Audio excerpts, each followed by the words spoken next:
मैया बेसेबां लस जादोंमोन 1349 प्लास दिनै बेसेबां जाखो 3328 टटेल 4677 लस नुबायना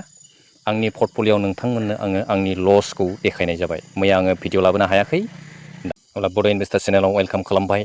अब्ला भिडिअखौ जोबजासे नायलांदो स्किप खालामालासिनो नोंथांमोना जोबजासे नायोब्लासो आंनि पर्टफलिय'नि लस प्रफिटखौ नोंथांमोना बुजिनानै मोनगोन नोंथांमोना भिडिअखौ जोबजासेल' नायलांबाय थादो आङो दिनैनि लस आरो मैयानि लस नोंथांमोननो देखायनाय जाबाय आंनि पर्टफलिय'खौ नोंथांमोना बुजिबाय जानो हागौ मानि थाखाय लस जादों दासान्दि लस अबस्थायाव सोलिगासिनो दङ देरसिन लसखौ आङो दिनै नुनो मोनबाय 3328 दिनैनो हाइस्ट लस आं इनभेस्ट खालामजेननायनिफ्राय दिनैनो देरसिन लस देखायबाय बेसेबां पार्सेन्ट डाउन जादों नाय दिनै 2.34% डाउन नैबे बेबायदि 2.34% मार्केटआ माने लस देखायबाय दा बे लसआवहाय जों मा सानो जोंहा फिलिंसआव फैयो जे गोबाङानो डाउट जागोन बेवहाय इनभेस्ट खालामनाया मोजां जानाय नङा खोमा बेखायनो होनदों हाइ रिस्क जोङो हाइ रिस्कखौ जुदि सहायनो हायोब्लासो मिउचुवेल फान्डनि फैसाया बै बे कम्पानिफ्राव जे इनभेस्ट खालामजायो जेसेबां कम्पानि दं बे कम्पानि सायावसो जोङो मा जायो ग्रथआ जायो बे मिउचुवेल फान्डआव जेसेबां कम्पानि हाबनानै दं बे मिउचुवेल फान्डआव बे कम्पानिनि थ्रुयैसो जोंनाव प्रफिटखौ देखायो बै कम्पानिफ्रा गासिबो दा डाउन अबस्थायावहाय माखासे माने मानि थाखाय जायो बेफोर जाबाय हादरावहाय जुद्ध जानाय बायदिसिना माने जाथाय जायोब्ला आरो बेबायदि घटना जानायनि थाखाय मार्केटफ्रा कम्पानिफ्रा गासिबो डाउन फारसे मुभमेन्ट सोलिजोबदों माने लस कम्पानिफ्रा लस जागासिनो दं बेखायनो जोंनि मिउचुवेल फान्ड इनभेस्ट खालामग्राफोरनियावबो बेबायदि लसखौ देखायजोबदों आंनियावल' नङा आंनि मिउचुवेल फान्ड पर्टफलिय'आवल' बेबायदि गिदिर लस नङा आंनि सिम्पोल इनभेस्टेड एमाउन्टनिफ्रायनो जुदि एसेबां 3300 बा मैयानि दिनावबो 1000 बिदिनो 4677 साननैजों बेबायदि लस देखायदोंब्ला गुबुनफोरनि इन्डियाआवहाय जेसेबां इनभेस्ट खालामग्रा मानसिफोर बिसोरनि पर्टफलिय'आवथ' गोबां गिदिर लस देखायदों जानो हागौ बेखौ जोङो सासेनावल' आंनावल' लस जादों बे नङा बयनावबो लस देखायदों दिनैनि अबस्थायाव दा जोङो बेखौ हाइ रिस्कखौ जोङो रुजुननो हायोब्लासो जोङो बेवहाय मा खालामनो हागोन इनभेस्ट खालामबाय थालांनो हागोन आरो प्रफिटखौ नुलांबाय थानो हागौ बे आंनि अनुमान बेखायनो जोङो बेवहाय कन्ट्रल लाखिनो हाया बेखौ टेस्ट खालामनाय जादों मार्केटआ जोंखौ टेस्ट खालामदों बेवहाय नोङो इनभेस्ट खालामनो हाया अब्ला नाय आङो बेवहाय देखायलांसै दिनै बेसेबां गिदिर लस देखायदों SBI मेगना मिड केप फान्ड होननायाव लामसाम एमाउन्ट आङो फिक्स दोननाय बायदि जादों बेवहाय आङो 505 खरि आङो लस जाबाय नाय 500 थाखा लस जाबाय SBI कन्ट्रा बेवहायबो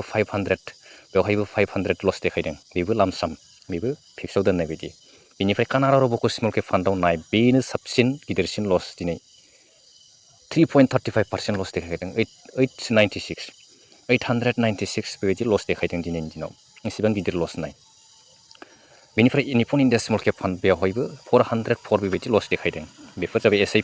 SIPआवबो गिदिर लस देखायदों इनभेस्टेड एमाउन्टआ जेसेबां बारायगोन एसेबांनो लस देखायगोन निपन इन्डिया लार्ज केप बेवहायबो 174 लस देखायदों नाय टाटा स्मल केप फान्डआवबो 293 लस देखायदों गोबां गिदिर लस नाय फिसा इनभेस्टेड एमाउन्टनिफ्रायनो एसेबां गिदिर लस देखायदों बेंक अफ इन्डिया बेवहायबो 259 लस देखायदों पार्क फ्लेक्सि केप बेवहायबो 43 रुपिस लस देखायदों बेनिफ्राय क्वान्ट स्मल केप फान्डआवबो 155 लस देखायदों बेथ' लस देखायनो दिनैसिम प्रफिट एसे नुहांदोंमोन इनभेस्ट खालामजेननायनिफ्राय नाथाय आंनि इनभेस्ट खालामनाय एमाउन्टनिफ्रायसो लस देखायबावबाय आंनि जिथु इनभेस्ट मान्थलि खालामबाय थादों बै बे जमा रांनिफ्रायसो आं माइनास देखायबावबाय माने लस देखायगासिनो दङ बेनिफ्राय मोनसेया जाबाय SBI स्मल केप फान्ड बेवहाय 77 रुपिस लस देखायदों टटेलि गासिबो माने गोजा लस फारसे देखायजोब्बाय अब्ला नोंथांमोना इनभेस्ट खालामदोंब्ला नोंथांमोननि फिलिंसआ माबायदि दा आंनि फिलिंसखौथ' आं नोंथांमोननो शेयार खालामबाय बेवहाय जों एसेब्लाबो गोसोआ गुद मोनदों जानो हागौ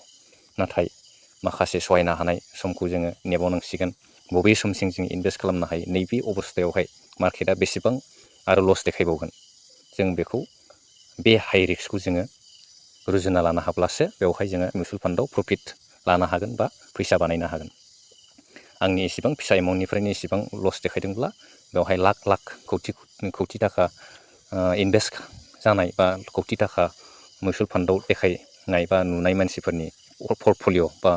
इनभेस्ट खालामनाय पर्टफलिय' एकाउन्टआव बेबायदि मिउचुवेल फान्डआव बेसेबां गिदिर लस जादों जानो हागौ दिनैनि गेजेरावहाय 3% खरि लस देखायनांगौबाथ' साधारन जानाय नङा, गोबां लस देखायनो हागौ। अके, नोंथांमोना बुजिबाय जानो हागौ दे सेन्सआवहाय दिनैनि दिनावनो आङो बेसेबां गिदिर लस देखायबाय जाबाय। अब्ला आरो मोनसे आङो बेवहाय मोनसे आंनि आइडियाखौ नोंथांमोननो शेयार खालामनाय जाबाय जे कानारा रब'क' स्मल केप फान्ड बेवहाय आङो 5,000 रुपिस आङो एड खालामदेरबाय, माने दाजाबदेरबावबाय, आरोबाव दिनै इनभेस्ट खालामदेरबावबाय। बेवहाय सोदेरना होबावबाय आं लस अबस्थायाव सोदेरनाय फर्मुलाखौ आं नोंथांमोननो शेयार खालामनाय जाबाय। नाथाय आङो जेबो रेकमेन्डेसन होआखै। नोंथांमोननि गेजेराव सोरबा इनभेस्ट खालामदोंब्ला बेबायदि दाजाबदेरनांगौ ना मानांगौ बेखौ नोंथांमोना माखासे एनालाइज खालामखांनानैसो बेबायदि क्लास खालाम बा सोदेर, नङाबा जेबो नलेज गैयालासिनो बेबायदि खालामनाङा। आंनि पर्टफलिय'खौ नायनानै आं लार्निंनि थाखायल'सो आंनि पर्टफलिय'खौ आङो माबायदि मोजां खालामलांनो हागोन बेखौ आङो आयदा खालामनानैसो बेवहाय माने लस अबस्थायावबो नैबे कानारा रब'क' स्मल केप फान्डआव 5,000 आङो दाजाबदेरनाय जाबाय। माने 25,000 प्लास 5,000 आङो 30,000 बानायनानै होबाय। बेवहाय लस प्रफिट उनावसो मिन्थिसिगोन। दा आङो लस अबस्थायाव बेवहाय फैसा सोदेरना होबावबाय, खम दामाव आङो बायफिनना लाबावबाय, खम पइन्ट फैनायावहाय आङो बे मार्केटाव फैसा सोदेरफिनबावबाय। आङो बे आयदाखौ लानानैसो बेवहाय इनभेस्ट खालामदेरबावबाय। बेनिफ्राय फैबाय थागोन समावहाय माबायदि लस प्रफिट जायो बेखौ आङो नोंथांमोननो शेयार खालामसिगोन। अब्ला दिनैनि मिउचुवेल फान्ड पर्टफलिय'खौ नायनानै नोंथांमोना बुजिबाय जानो हागौ। भिडिअखौ जोबजासे नायबायब्ला लाइक साबस्क्राइब खालामदो, गोदानै जुदि नायदोंब्ला। भिडिअआ बेखिनियानो। Thank you everyone.